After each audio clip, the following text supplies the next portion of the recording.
Welcome to The Next Step. I'm Glenn Maurer, and I'm here today with Peter Marin. We're going to talk about a long-term history in the city of Santa Barbara dealing with homeless population, or whatever other phrase you might want to call it. But I think it's a historic and epic battle about between the city of Santa Barbara and the poverty population, which sometimes is called the homeless population.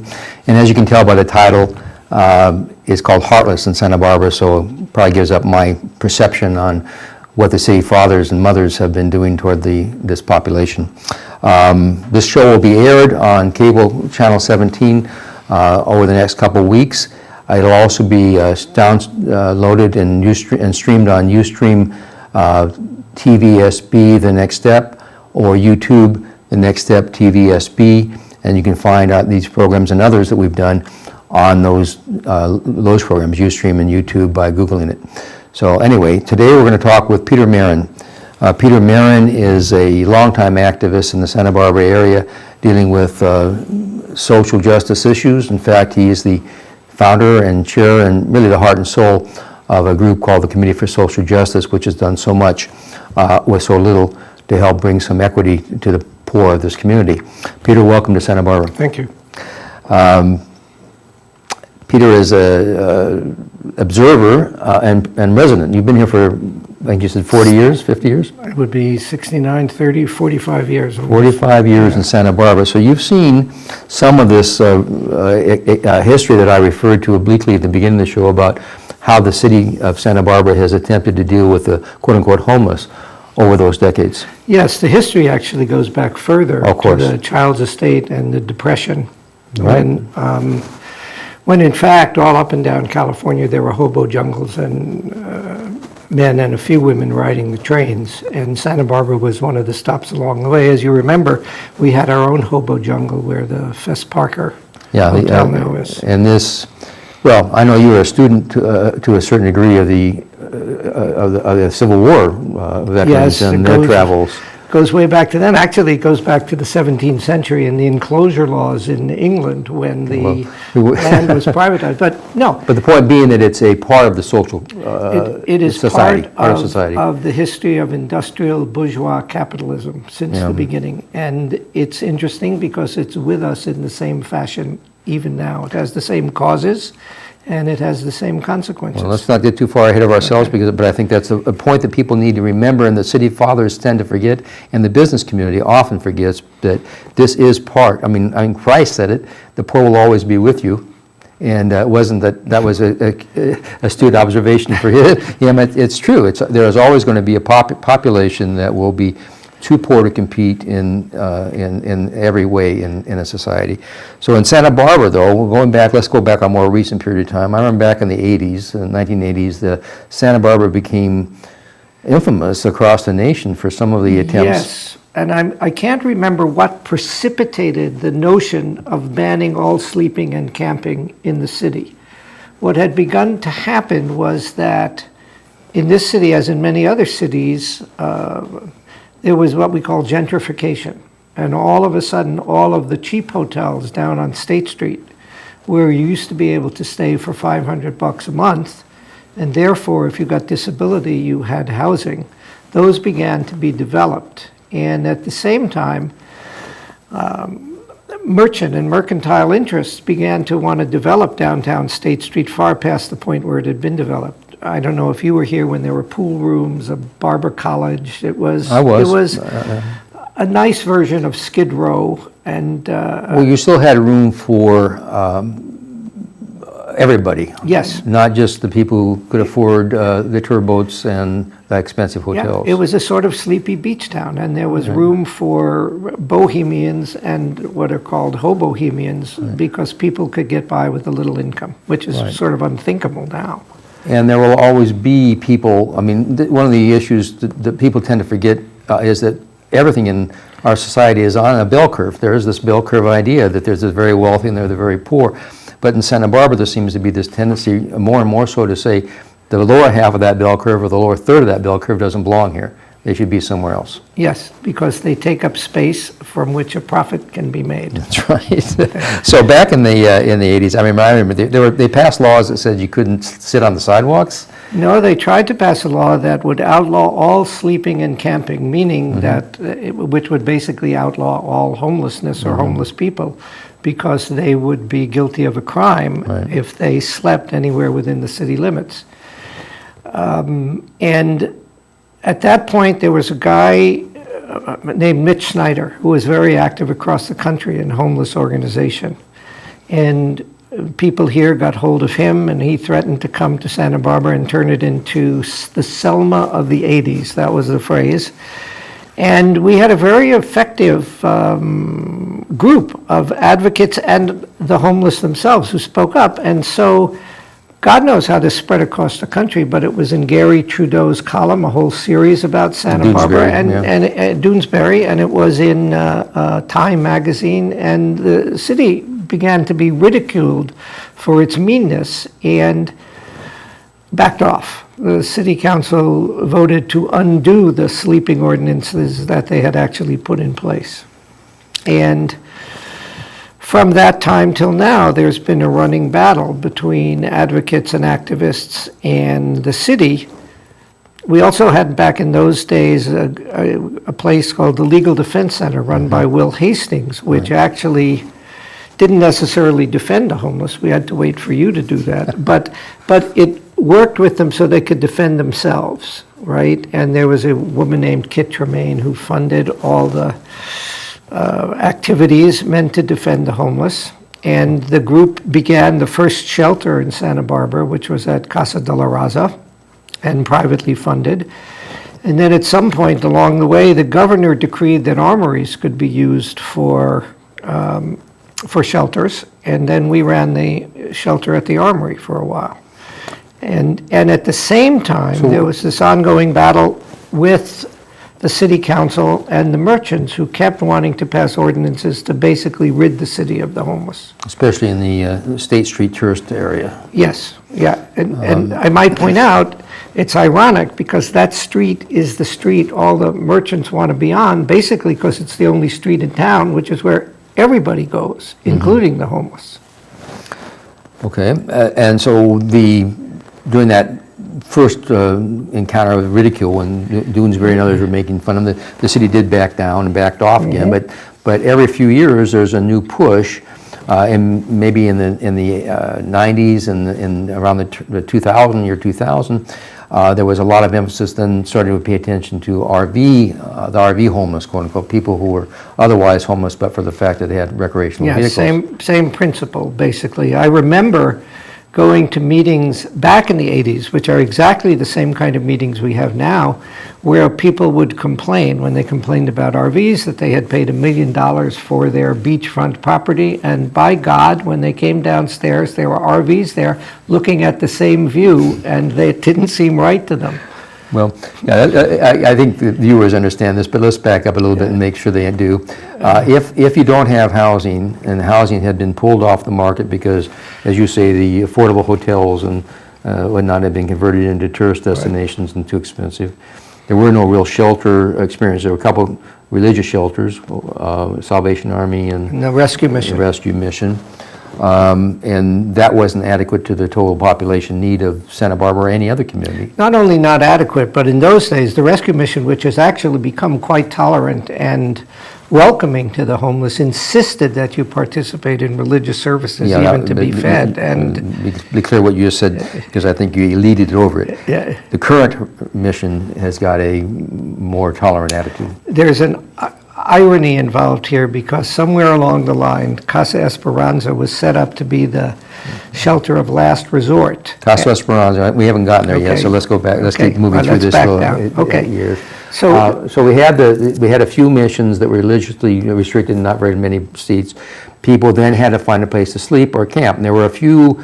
Even then, there were a couple hobo campish areas along the swampy area where they put the new park in down by Cabrillo. Yes. And there was a couple other places, and there was still some escape space. Yes, this is true almost across the country, the same process, that there were parts of the city that were unused or underused, and that's where the homeless would go because that's where you could be left alone. Then as boom times came and there was more money to be made, quite naturally, those areas were developed as well. So the number of places the homeless could go and be unseen or left alone was vastly reduced. There's one other part to this which no one should forget, and that is disability is about $800 to $900 now a month for people who are physically and mentally disabled and really unable to work. Right. It's barely moved since 20 years ago, which means that 20 years ago you could take your $900, spend $500 for a room, and actually survive and be off the street. Now, as everybody knows, in Santa Barbara, you have $800 or $900. There's no place to go except the street, unless you go into subsidized housing, for which the wait, as you know, is 3 to 5 years for most people. Yeah. Well, okay, let's talk about where, back in the day, before the freeway got pushed through Santa Barbara, about that same period of time, there was a belief that the major cause of the homeless population in Santa Barbara County, and they always believed that it was greater than it was elsewhere, was because the traffic all stopped there, and the hitchhikers and the bums and the hobos got out and stuck in Santa Barbara by the fig tree. That was the big issue about the fig tree. Now they're saying it's because of what? Well, they say because we have a shelter, Casa Esperanza, Which people will come here for those, to get rooms there during the winter. But that's not true. You know, it's true a little bit. We have to be honest here. There is a certain portion of the homeless who circulate basically Right. through the country or the Southwest, but we have people here who go elsewhere, so it sort of evens out. We have people here who go to Blythe in RVs because you can park your RV and be left alone. So, Port site in Arizona. yeah, so there is like animals or birds, there's a sort of migratory pattern, but I would say 4 out of 5 homeless people have been here for a long time. And many of them that I represented in the course of the work that I did that you briefly alluded to, where people were born in a family. I think this is something the public tends not to want to believe. Every community generates its share of the homeless population. Absolutely. Some of these people are mentally disabled. Some are physically disabled, and some are just marginal competency. And I don't mean this in a rude or bad way, but just mention that bell curve I mentioned before. There's going to be some people who don't compete so well. They just aren't able to compete so well. Every community generates that population. We're not unique in the sense that somehow everybody in Santa Barbara is successful and all their children are successful. So to deny that we are responsible to this population as a community strikes me as really a terrible conceit that needs to be pointed out every time we can point it out. You can't just say, well, these people belong somewhere else. They came from somewhere else. They shouldn't be here. I don't want them here. Get rid of them. Yes, and you also have to throw into this melange of causes the fact that, we may as well say it, our mental health department, the county mental health department, has a disastrous history, a history of total inefficiency and incompetence, really. It is. And that means that anybody who falls into mental health difficulty in Santa Barbara is quite likely to end up on the street. Or in jail. Yeah, and then when they're out of jail, they're on the street. That's right. And it's rather surprising to me that this point never comes up when the merchants are complaining about Right. the homeless. Well, we did a show, if you went online and looked, about the jails as asylum, and pointed out what a large population of mentally ill people there are in the Santa Barbara County Jail. And by and large, not all of those, but a good portion of those would be on the streets if they weren't in the jail, and we don't have an alternative place to house 85 or 90% of them. So that's another issue. But let's get back to this one, because I want the audience to understand that there's this constant, relatively, even though it might change persona, it's a constant percentage or population in every community around the state, in Quartzsite, in Palmdale, Yes. in San Francisco, in Los Angeles, in Eugene, Oregon, in Seattle, in Anchorage, Alaska. There is a homeless population that exists in these communities And often the community wants to pretend that they came from somewhere else. You hear the same arguments in every community, no matter which community it is, that if we have services, we'll be a magnet to the homeless. Right. And the reason we have homeless is because they must have come here from somewhere else. Right.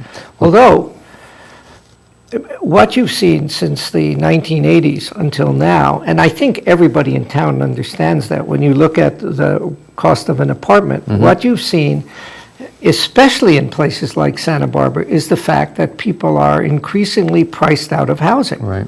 And we get students living in cars. This is, as Well- you know, this is not at all uncommon. Do you remember we began the RV parking program, which was meant to be for RVs? It turns out that almost all of those spaces are now taken up by people living in cars and not in RVs, because the town is full of people who have only an auto to live in. And nobody seems to pay any attention to these facts or to what's going on in town. We know about it, but nobody understands that it has consequences, that people really do. The people with the least money and on the bottom end up in the bushes. Right. They do, in the bushes.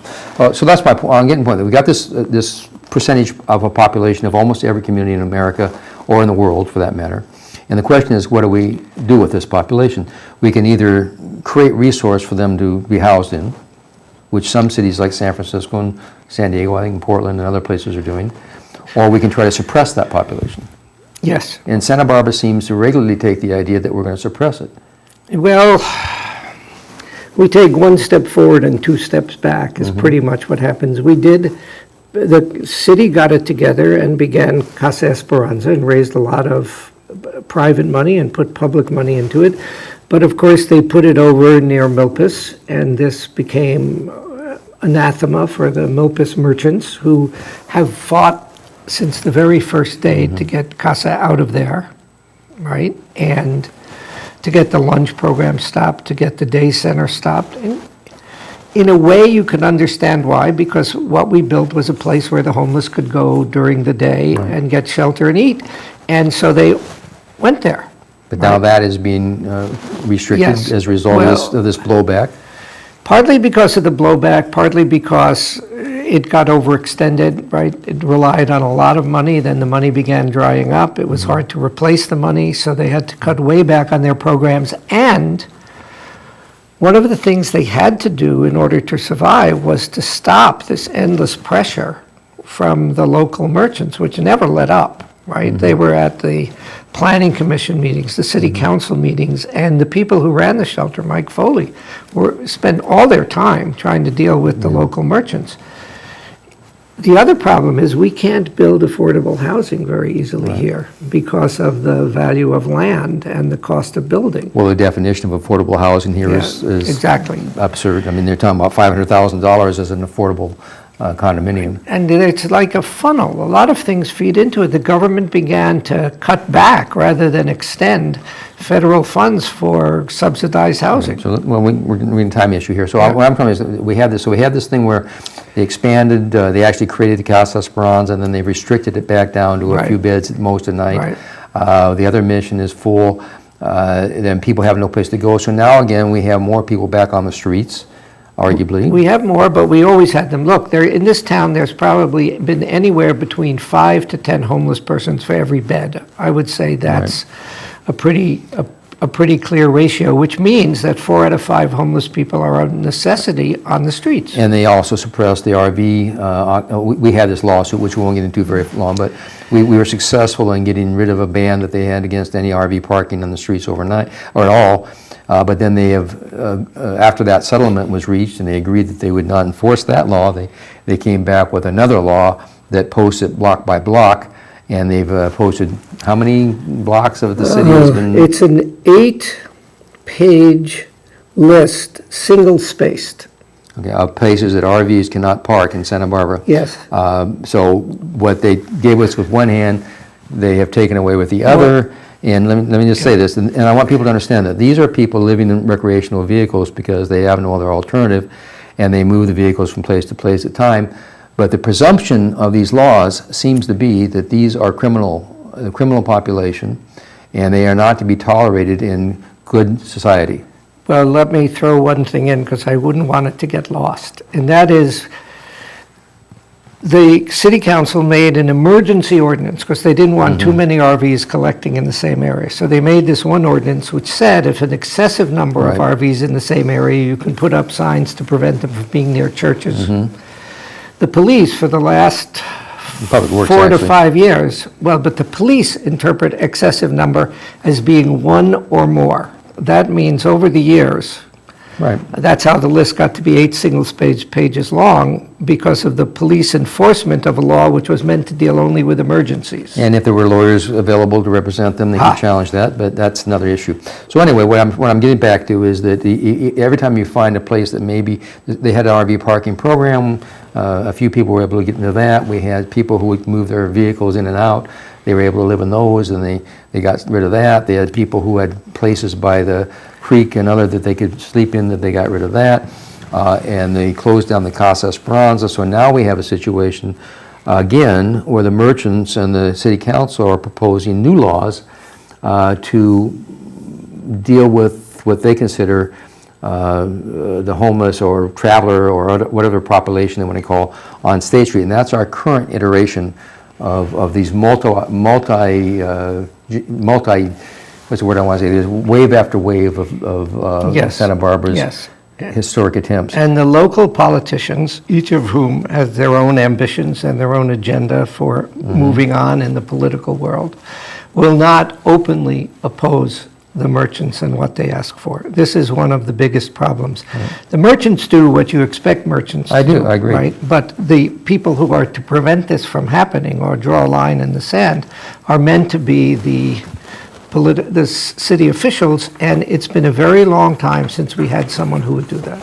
So what are the new laws as you understand the current, and I think the gist of this program, reason for this program was because we now have a proposed new group of laws and a new enforcement mechanism. Well, what they wanted to do was prevent all panhandling on State Street, but we have a city attorney who reminded them that this is not constitutional. So we are allowed to have people with signs, but they have made areas of 25 feet around any restaurant or outdoor sitting area, 25 feet around any movie line, 50 feet, though they wanted 80 feet around any bank machine, in which homeless people cannot panhandle or do certain things where they're not supposed to loiter, not supposed to stand, not supposed to sit. They passed new laws against sitting on State Street. They want to reinforce the loitering laws, so it means almost anybody on the street with nothing to do Well, is on occasion, breaking the they've law. actually removed benches Yes. from areas they felt were too occupied. Yes, and sometimes they remove them and then they put them back. It's a pattern that I don't understand. But if there's an area around City Hall where no one can sit, the whole green area in front of City Hall, all the benches are gone. That pass through from State through to City Hall, all the benches are gone. I know, because I'm close to 80 years old. When I go to a city council meeting, there's no place to sit That's right. except the steps. There's not even a bench on the porch or inside because they're so afraid homeless people will sit down. And be visible, Yeah. and be visible. What happens, of course, is that they lie on the grass where the rest of us won't. So, of course, they're very visible, and the rest of us have no place to sit. Well, philosophically, you and I think, would agree that aggressive, quote-unquote, aggressive panhandlers, people who accost you and threaten you and bump you or do Yeah. anything like that, that's not, that's No. that's a proper subject of legislation and restriction. People who sprawl across the sidewalk and block the sidewalk so people can't pass might be. But what is this about a society that says you can't even tell us you're poor and ask for help? What's that tell us? Well, it tells us, here's the difficulty for me. The merchants want State Street to be a mall, right? I mean, that's what they want, right? And they would love it if they could treat it as private property. Well, they'd use it as private property. Yeah, that's what true. merchants do, and they keep That's right. trying to That's right. make enough laws to make it a mall. What surprises me is that there's not enough restraint put on that by the city council. And I think And this is a problem for me and should be for everybody out there who's a liberal or a Democrat. We have had a county and a city dominated by liberals and Democrats, right? And yet their behavior in the long run is no different from that of the conservatives. The conservatives propose laws, but the liberals do not prevent them. Well, in fact, they've been supportive of some of these restrictions, and they often do it in the name of do-goodism. They're sort of patronizing. You know, it's for it's for the best. You know, they'll have these collection systems to say, give money to a fund, don't give it to the individual person that's asking you for the money. Yes. It's all part of this idea that we know how to take care of your problems, and we don't think you have a right to take care of your own problems. The long and short of this is democracy is messy. It right? is. A free That's definitely society is messy, right? People are opposed to each other. The rich have to mingle with the poor unless they move to Bethesda, Maryland, or hopefully to Santa Barbara.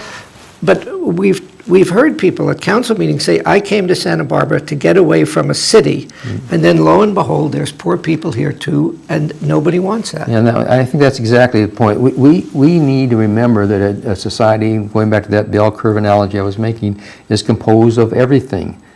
And you know, it just as in parts of the South, that there was a time when you didn't, even if you saw a black person, you didn't acknowledge that you saw them. Yes. And there were times when they weren't even visible in certain parts of town, unless they were in costume, in some uniform. And that's sort of what's going on in our society with the poor. We want the poor. We understand the poor is there. We would like to think that we're charitable toward them. We might even be sympathetic to the idea of something basic for their care, but we don't want them too close to us. Yes, one of the easiest ways to understand Santa Barbara is to imagine it a southern town in, say, the 1950s or early 60s, and imagine the homeless as black. There's another irony. When you go back and find out how the Chumash were treated once they had been uprooted, they were treated basically the way the homeless are treated now. And we still celebrate old Spanish days. There is a continuity here in which there's an otherness which, as a people, we do not like and which we punish endlessly. A sense of entitlement in the ruling class, and there's a certain belief, always has been a certain belief, that if you have been successful in life, even if you inherited your success, that you're somehow more right in your conduct than a person who isn't successful. That's exactly right, and you should have more rights. Well, we know people used to think you'd have to have property to vote, and basically... Right. Well, you still see this in letters to the editor.